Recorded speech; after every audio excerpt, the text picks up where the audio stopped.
can count on. Survival strategy. Arafat says President Bush didn't mean him when demanding a change in Palestinian leadership. Tonight, I'll ask the Secretary of State if the U.S. still will deal with Arafat. Eyewitness. The president visits the Arizona fires and declares a disaster, and the story of one small-town hero who stayed behind. In depth, the unsolved anthrax mystery. Federal agents search the home of a Maryland scientist, but still no suspects. Will the U.S. ever crack this case?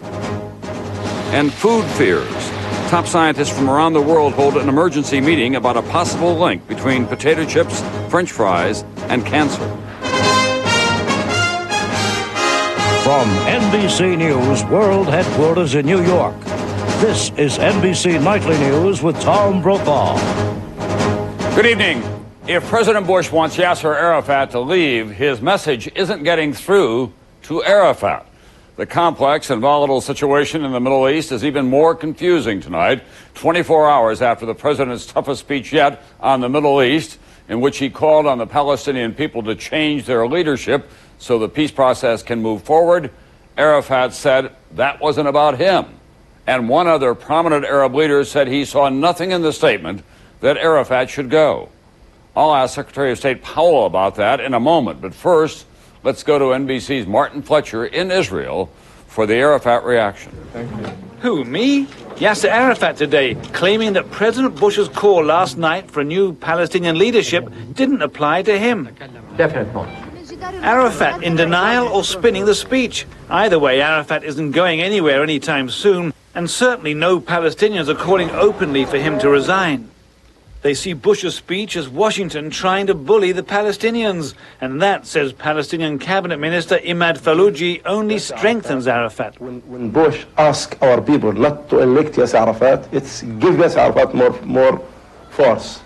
Key European governments also rejected Bush's push for new Palestinian leaders, but did welcome the rest of his peace plan. As for Arab leaders, few rushed to Arafat's defense today. Egypt and Jordan in particular also calling for reform of the Palestinian Authority. Israel sees the speech as a green light to do anything to fight Palestinian terror. Today its tanks moved into yet another town, Hebron. Despite the military and political pressure, Arafat today was defiantly saying his people will decide if he goes or not the American president. This has to be decided by my movement, not by any person else. Brave words, but Arafat's unchallenged leadership of the Palestinians is under attack, not only from Bush. Palestinian Islamic militants and some of Arafat's own militias are ignoring his appeals to stop terror attacks inside Israel. And there are loud calls from key Palestinians for Arafat to end the widespread corruption around him. Arafat increasingly looking like a leader losing his grip on power. I think that he's in a miserable condition. He doesn't have power anymore. He doesn't have authority anymore. He doesn't have